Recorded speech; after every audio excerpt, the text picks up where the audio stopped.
Okay, so welcome to part 3 of Unit 4, Lesson 2, Linear Relations. And now in Lesson 2, or in part 2 of the video, we talked about sometimes the lines were connected and sometimes the lines weren't connected. So that is actually discrete and continuous data. So discrete data can only have a finite or limited number of possible values. Generally, discrete data are counts. So the number of students in a class or the number of tickets sold. So a graph of discrete data has plotted points, but they are not joined together. So for example, you can't have 1.5 people. So the number of people is either 1 or 2 or 3 or 4. The number of toppings on a pizza. We won't have 1.5 toppings of pizza. Either you have 1 topping or 2 toppings or 3 or 4 or 5 toppings. So those two examples are considered discrete. Continuous data is like measurements, where you have an infinite number of possible values. So everything in between 1 and 2, or 9 and 10, or 100 and 101 are possible values that could be in the context of the questions. So usually it's seen in measurement of temperature, time, distance. Yeah, usually it's those. So the next example we're going to do is we're just going to talk about what's discrete or continuous. And in class, we always have an interesting conversation. So the number of channels, because students like to, they think of different things and then sometimes we change our minds. So this is the general rule, or not general rule, but the general thought of these number of what I think discrete, if these examples are discrete or continuous.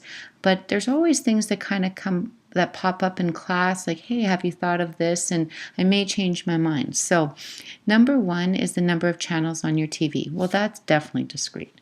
Either you have 1 channel, you have 2 channels, you have 3 channels, you have 4.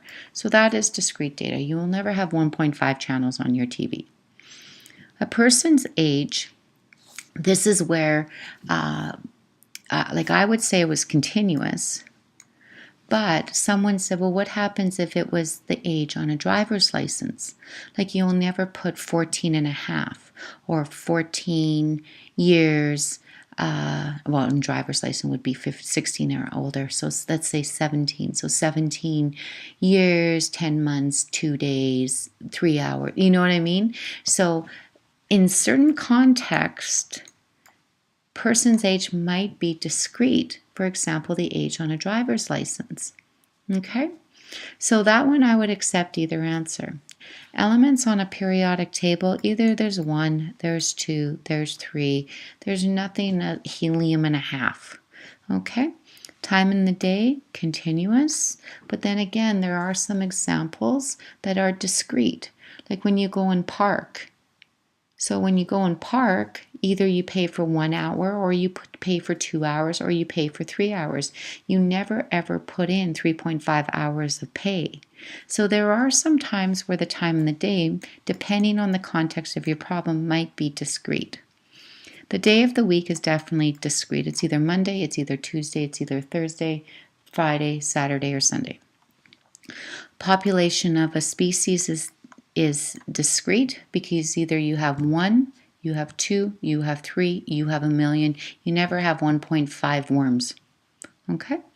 Number of genes in our DNA is definitely discrete.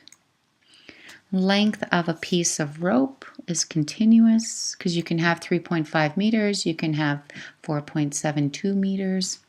How happy you are feel right now, I accepted both. Some students said continuous, some say discrete. It's that was just thrown in just to have some fun with. And the speed you're walking is continuous. It's a measurement. In this example, now I give you a context. And even though, like now you have 2 pieces of data. So when one piece of data is discrete, this one might be continuous. But when this one's discrete, it makes the whole thing discrete. Because if one piece of data is discrete, you you would not connect the points on the graph. So that makes this situation a discrete situation. In this one, if the lines of the graph are connected, then you have continuous. So you have continuous data there. So in the class example, we have the amount of gasoline versus distance traveled. The amount of gasoline definitely depends on the distance that you travel, and that's why it's on the vertical axis. The distance traveled is on the horizontal axis. So the question is this a linear relation? The answer is yes. Why? Because it forms a line. You can also talk that there's a constant rate of change. You can say that.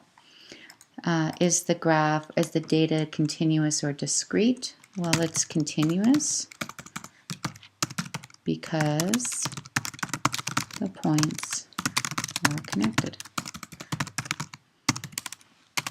And there is, if you want to, talk about it, a person can drive 50 kilometers and use about 45 liters of gasoline. So all the in-between pieces of data makes sense.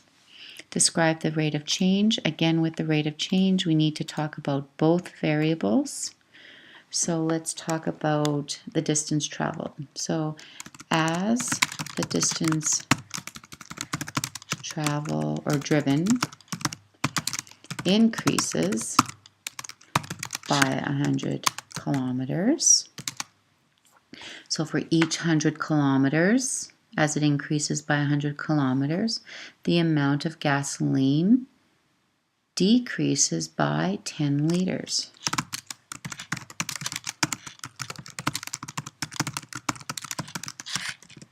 And once again, you must use your units and both variables in order to describe the constant rate of change. In grade 10, you're going to learn that this is a negative slope because it decreases to the right. Okay, so I'm going to stop it there, and we are going to do the rest. I don't know, let's see, we have 14. Yeah, I'm going to do the graphing. I'm going to do the last part all in one, or the remaining sliders all in a separate video.